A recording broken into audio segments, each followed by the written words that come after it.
Hola siniestros, bienvenidos un día más a mi canal. Hoy vamos con otro escritor, Sheridan Le Fanu, que seguramente, no, seguro no, lo conoces 100% por su relato de Carmilla, que como sabéis mucha gente dice pues que fue bastante la inspiración que cogió Bram Stoker de este relato para crear Drácula. Yo no creo que fuera así, creo que se inspiró en otras cosas, además hablé de ello ya en el vídeo de Bram Stoker. Sin embargo, sí es verdad que Sheridan fue un gran precursor del terror gótico, de hecho es uno de los grandes conocidos en este género, y vamos a hablar pues de su vida que, sin que sirva de precedente, ya os lo digo, sin que sirva de precedente, tuvo una vida muy buena y bastante placentera y feliz. Sin nada más, vamos a comenzar.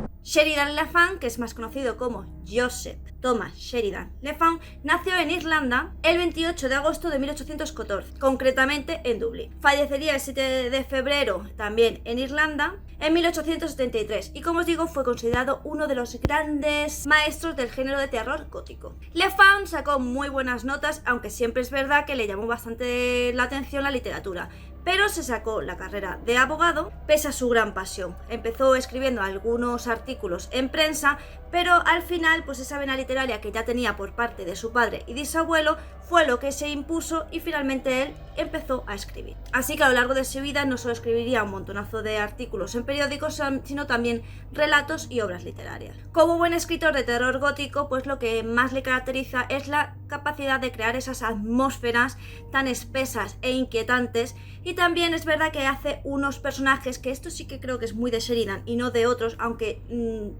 diría que también es algo que ocurre bastante con Mary Shelley en sus personajes y no tanto con otros autores como por ejemplo Lovecraft, y es que hacen personajes con mucha complejidad. De hecho, tanta complejidad que muchas veces hay como grandes debates morales dentro del mismo personaje, y es que Le Fanu también sería característico precisamente esto, que en sus relatos sobrenaturales crea estas atmósferas de misterio, de inquietud, de agobio, pues sí que es verdad que normalmente se dan pues esos debates morales que son los que atormentan al protagonista. Como por ejemplo, seguramente lo habéis notado en Carmilla, que se produce un gran debate entre nuestra protagonista y el amor que siente por Carmilla, aun sabiendo pues más o menos lo que es ella. Y también es verdad que nos introduce poco a poco en una sugestión muy especial y un suspense también muy profundo en cada una de sus narraciones. Por eso pienso que Sheridan es tan, digamos, adictivo. Y Sheridan, pues como muchos otros autores, como es el caso de Poe, de Lovecraft y otros muchos, pues fue, digamos, el sustento para que otros autores pues empezaran a desarrollar su obra. Y sí es verdad pues que puede ser que Bram Stoker se inspirara bastante en su obra, pero hay otros escritores, por ejemplo Stephen King, que de nuevo también lo hicieron. Y vamos a hablar de algunas de sus obras más importantes, y básicamente también las que yo me he leído, porque no hay tantas obras, digamos, traducidas al castellano, aunque sí es verdad que hoy en día las puedes traducir perfectamente, las obras las puedes traducir en el momento a través de internet, pero yo os voy a hablar de las obras de Sheridan que yo me he leído y que a lo mejor seguramente sean las más conocidas y famosas de este escritor. Y como sabéis, es un relato de terror gótico publicado en 1872 y que trata sobre Laura y su padre pues que viven en un castillo, y bueno, aparece Carmilla como nueva vecina del lugar y empieza a haber una relación entre Laura y Carmilla, al mismo tiempo que Laura empieza a tener unas extrañas pesadillas, y aparte de tener pesadillas pues empieza a encontrar como débil. Todo esto sonará muchísimo de Drácula. La cuestión es que va investigando y entonces es cuando tú descubres pues que Carmilla es una vampira. No te voy a contar más para no destriparte, te he contado algo que es muy ligero y que, vamos, es una sinopsis muy corta del relato.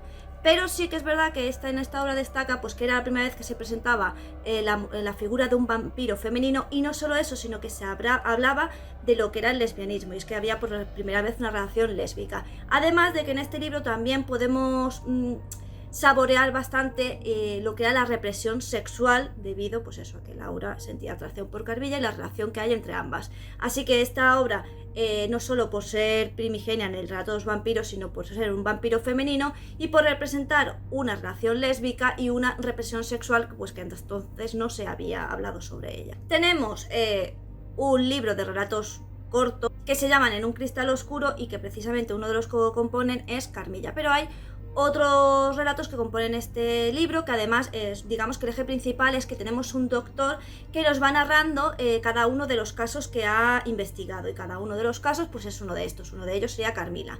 Otros que hay, pues por ejemplo el té verde. Y en té verde nos habla sobre un clérigo pues que empieza a sufrir como alucinaciones y siente que algo le persigue, o sea que le entra bastante paranoia, y es porque está consumiendo como unas cantidades bestiales de té verde.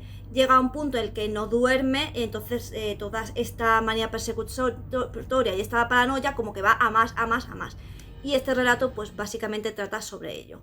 La verdad es que a mí este es el libro, los relatos cortos de Le Faun a mí me parecen una maravilla y este libro en particular me encanta. Otro relato, El familiar. En El familiar tenemos a Mr. Barton, que es nuestro protagonista y que se ve atormentado por un gato. Y es que él se encuentra a un gato en una iglesia abandonada y a partir de aquí pues empieza a experimentar una serie de sucesos súper extraños que van ligados al gato. Y es que por lo visto, digamos que la conexión que tiene con el gato sí que es verdad que hay una conexión que le hace sufrir y que ocurren cosas paranormales a su alrededor. Y es que el gato puede torturarlo física, psicológicamente y hacerle pasar por los peores ratos del momento. De hecho, cada vez que se encuentra el gato siempre ocurre como algo horroroso. Y en este relato pues vamos a ir explorando pues ese lado oculto maquiavélico del ser humano. Otro relato que viene dentro de este libro es El juez Harbon, donde aquí, bueno, pues nos encontramos un juez que ha sido súper corrupto y que ha hecho un montón de cosas súper mal, y la cuestión es que está celebrando pues un banquete ahí y se está como regodeando, ¿no?, de todas las víctimas y todo lo que le ha jodido a la vida a la gente, hasta que aparece una extraña figura pues que le dice que va a pagar por todas las acciones pasadas que ha hecho y por todo el daño que ha hecho a muchísima gente. Y es aquí pues cuando este hombre empieza a verse acosado y perturbado por diferentes, digamos, cosas paranormales que le van ocurriendo y diferentes apariciones. De nuevo, me encanta porque como buen terror gótico nos hace muchísimo plantearnos sobre la psicología humana en todos y cada uno de los relatos. La habitación del dragón volador, donde nos encontramos a un hombre pues que se encuentra este tipo de habitación y él quiere investigar y saber todo sobre la habitación. Y es que en ese antiguo hotel donde él se va a hospedar pues hay una habitación con ese nombre. Y además pues la habitación está cerrada pues con llave y tiene así como un rollo misterioso, sí, un halo de misterio a su alrededor. A partir de aquí se empieza a encontrar una serie de personajes pues que digamos que le intentan engañar, estafar, se lo intentan llevar a su lado más oscuro y todo esto simplemente para intentar averiguar qué hay en esa habitación. Como siempre no te quiero destripar mucho, así que te lo he contado muy por encima, pero creo que es de mis relatos favoritos porque, como digo, explora mucho ahí el misterio, el suspense y qué estará pasando. Y por último, la novela El tío Silas, que por lo visto fue publicada por entrega entre 1864 y 1865. Aquí nos encontramos con una chica, Mau, que es huérfana y que se va a vivir con su tío Silas, pero su tío Silas esconde una personalidad macabra, siniestra y además bastante perturbadora. Poco a poco Mau se va a tener que ir enfrentando no solo a diversos peligros y amenazas, sino que encima se va a dar cuenta de que muy posiblemente su tío lo que quiere es, digamos que quitársela de en medio para hacerse con la herencia. Y de nuevo aquí vemos lo más perturbador de la mente humana y es como su tío, pues a través de engaños y manipulaciones, intenta llevársela a Mau a su terreno. Y como Mau va a tener que enfrentarse no solo a aquello que le rodea y que no parece sobrenatural, eso ya os lo dejo a que vosotros leáis el libro, pero sí es verdad que está viviendo con una persona que por lo visto quiere acabar con ella de la manera más cruel y nefasta. Así que te recomiendo muchísimo también esta novela. No te puedo recomendar más porque yo no me he leído más, que es el libro de relatos cortos y el libro del tío Silas. Es los únicos que yo me he leído y dentro de los relatos cortos pues está precisamente Carmilla. Espero que el vídeo te haya gustado porque básicamente me lo pedisteis vosotros, así que aquí está. Y bueno, vamos a ir trayendo más vídeos nuevos en septiembre porque en agosto lo que va a ver va a ser como extractos de directos y cosas así y vídeos que había en miembros porque no se podía monetizar, pero ahora de repente pues YouTube ha decidido que sí se puede monetizar. Agosto va a ser un poco así, pues como es un mes de vacaciones con extractos de directos y poco cosa más, ¿vale? Tampoco va a haber mucha novedad. Algún que otro vídeo nuevo sí habrá, pero como os digo, va a ser más bien vídeos que estaban para miembros que se pueden poner en público y extractos de directos. Pero bueno, sin nada más te recuerdo de siempre, y es que una manera de colaborar conmigo o con el canal para que siga creciendo y haciendo vídeos que tanto os gustan, pues es me gusta, comparte y suscríbete. También me puedes seguir por mis redes sociales. Aquí hay un botoncito que es un super gracias, que es un corazón con el símbolo del dólar, pues para que me des una donación porque te ha gustado mucho el vídeo y porque quieres colaborar conmigo.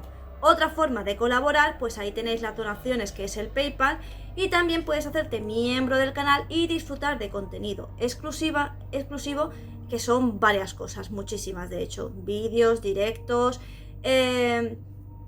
grabo a los haters y no les suelo contestar, pero hay muchas cosas que vosotros os perdéis de los haters porque obviamente no podéis estar pendiente de todas mis redes sociales y yo pues os las reúno y nos reímos un poco porque a veces no, la verdad es que siempre son bastante patéticos, entonces la verdad es que nos tenemos que reír.